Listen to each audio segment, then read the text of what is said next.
Olá, esse podcast vem falar sobre as obrigações de dar e fazer do Código Civil Brasileiro. Trabalho este que é apresentado pelos alunos da terceira fase do curso de Direito Unifacvest, sob responsabilidade da professora Josiane Brugnera. Os acadêmicos envolvidos neste podcast são Camila De Carli, Ilza Caterine Foster, Josias da Silva Rodrigues e Valéria de Moraes Muniz. Dar, coisa certa ou incerta. Fazer, realizar uma ação positiva. A obrigação de dar consiste na transferência da posse ou propriedade de um bem móvel ou imóvel. A obrigação de dar pode ser obrigação de dar em sentido estrito, quando a entrega implica em transferência da propriedade da coisa. Exemplo: A vende para B um cavalo de corrida.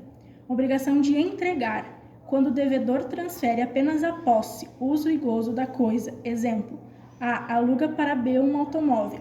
A obrigação positiva de dar pode ser conceituada como aquela em que o sujeito passivo se compromete de entregar alguma coisa, certa ou incerta. Nesse sentido, há, na maioria das vezes, uma intenção de transmissão da propriedade de uma coisa, móvel ou imóvel. Assim sendo, a obrigação de dar se faz presente, por exemplo, no contrato de compra e venda, em que o comprador tem a obrigação de pagar o preço e o vendedor de entregar a coisa, ou tradição, ressalvando as regras dispostas no artigo 233 do Código Civil. A obrigação de dar se divide em obrigação de dar coisa certa, e também chamada de obrigação específica, e obrigação de dar coisa incerta ou obrigação genérica. Obrigação de dar coisa certa, artigos 233 a 242 do Código Civil, está presente nas situações em que o devedor se obrigar a dar uma coisa individualizada, móvel ou imóvel, cujas características foram acertadas pelas partes, geralmente em um instrumento negocial. Na compra e venda, por exemplo, o vendedor da coisa é o vendedor e o credor, o comprador. Na obrigação de dar coisa certa, o credor não é obrigado a receber outra coisa, ainda que mais valiosa, conforme consta no artigo 313 do Código Civil em vigor. De acordo com o artigo 233 do Código Civil, a obrigação de dar coisa certa abrange os acessórios, salvo se o contrário resultar do título ou das circunstâncias do caso. Pelo que consta em tal dispositivo, continua em vigor o princípio pelo qual o acessório segue o principal, princípio da gravitação jurídica. Como acessórios devem ser incluídos os frutos, os produtos, as benfeitorias, as pertenças que tenham natureza essencial, essas últimas nos termos do artigo 94 da Codificação atual. Consequências do inadimplemento. Primeira regra: havendo obrigação de dar coisa certa e perdendo-se a coisa sem culpa do devedor antes da tradição ou pendente condição suspensiva, resolve-se a obrigação para ambas as partes, sem o pagamento das perdas e danos. Artigo 234, primeira parte do Código Civil.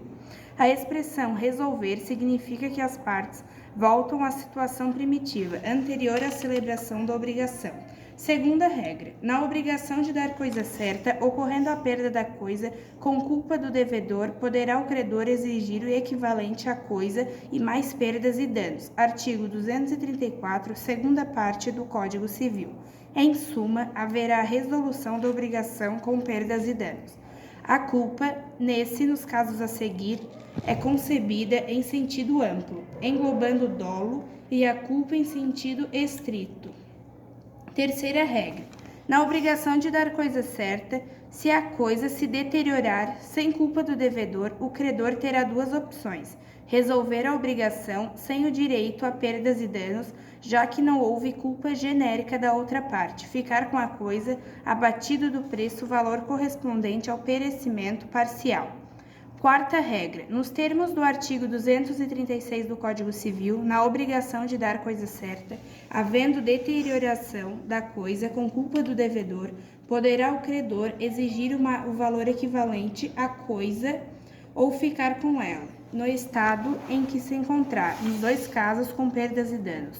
Quinta regra: na obrigação de restituir coisa certa, ocorrendo a perda da coisa sem culpa do devedor e antes da tradição, aplica-se a máxima pela qual a coisa parece para o dono, suportando o credor o prejuízo. conforme artigo 238 do Código Civil. Pelo mesmo dispositivo, o credor proprietário da coisa que se perdeu poderá pleitear os direitos que já existiam até o dia da referida perda. Sexta regra. Determina artigo 239 do Código Civil que a obrigação de restituir, se a coisa se perder por culpa do devedor, responderá este pelo equivalente mais perdas e danos. Sétima regra. Havendo deterioração sem culpa do devedor na obrigação de restituir, o credor somente poderá exigir a coisa no estado em que se encontrar, sem direito a qualquer indenização. Artigo 240, primeira parte do Código Civil. Oitava regra.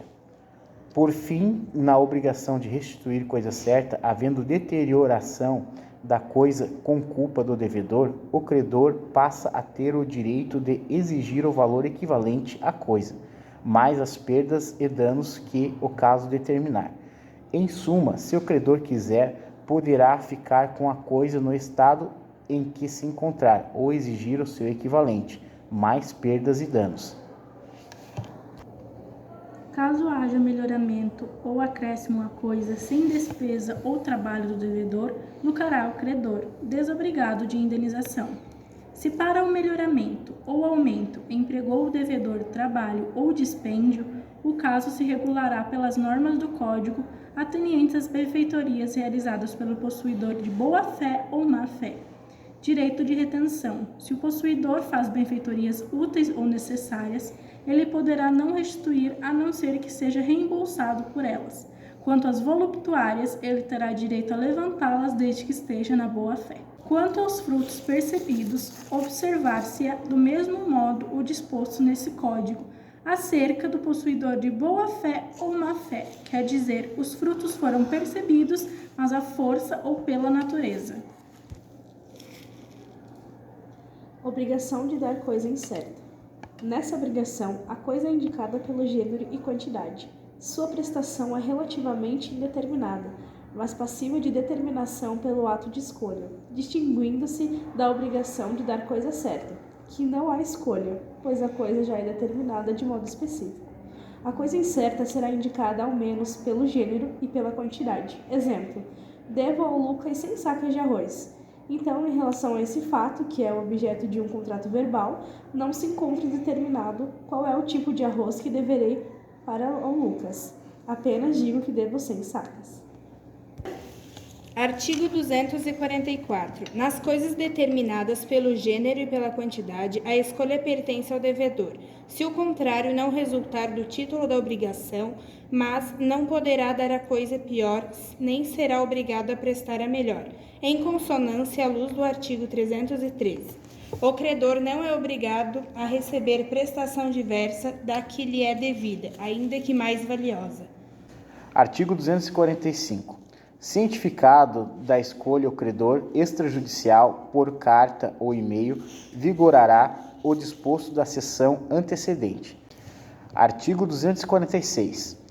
Antes da escolha, não poderá o devedor alegar perda ou deterioração da coisa, ainda que por força maior ou caso fortuito, valendo-se da máxima genius quantus perite. Gênero nunca perece. Logo, ocorrendo perda ou deterioração da coisa, não poderá o devedor legar, falar em culpa em força maior ou caso fortuito. Das obrigações de fazer. A obrigação de fazer consiste no comprometimento do devedor em realizar, praticar algum ato que resulte num benefício ao credor. Pode ser a prestação de um serviço. É o caso, por exemplo, do médico, advogado, cantor, entre outros. A produção de alguma coisa. É o caso, por exemplo, do artesão, pintor, consultor, alfaiate, entre outros. Ou até mesmo a prestação de uma declaração de vontade. É o caso, por exemplo, do compromisso de compra e venda de um imóvel que só depois de pago completamente será transferido ao domínio. Assim, o pintor que se compromete a pintar um quadro, a costureira a fazer uma roupa, o advogado a defender uma causa, as partes que realizem um contrato preliminar e se comprometem a realizar um definitivo. Todos estão diante de uma obrigação de fazer. Não se deve confundir obrigação de dar com obrigação de fazer, imaginando que quem se obriga a entregar algo está diante de uma obrigação de fazer a entrega, pois na primeira a prestação é a entrega da coisa, e na segunda a prestação é a produção de alguma coisa, é a entrega de uma coisa feita anteriormente. Obrigação de fazer é aquela que vincula o devedor a uma prestação ou ato positivo, material ou imaterial, seu ou de terceiros, e benefício do credor ou de terceira pessoa. Segundo o previsto nos artigos 247, incorre na obrigação de indenizar perdas e danos o devedor que recusar a prestação a ele só imposta, ou só por ele exequível. 248. Se a prestação do fato se tornar impossível sem culpa do devedor, resolver-se a obrigação. Se por culpa dele, responderá por perdas e danos. Exemplo, extinguir-se a obrigação de um cantor X que venha a perder a voz em razão de grave doença de se apresentar em dado local. Artigo 249. Se o fato puder ser executado por terceiro, será livre ao credor mandá-lo executar à custa do devedor, havendo recusa ou mora destes, sem prejuízo da indenização cabível. Nesta constância, não haverá tempo hábil para a tutela de urgência frente ao Poder Judiciário. Com isso, havendo urgência no caráter de prestação de serviços, está admitida juridicamente a possibilidade de mão própria, permitindo ao credor a defesa dos seus interesses e o ressarcimento do quanto despendido para a feita.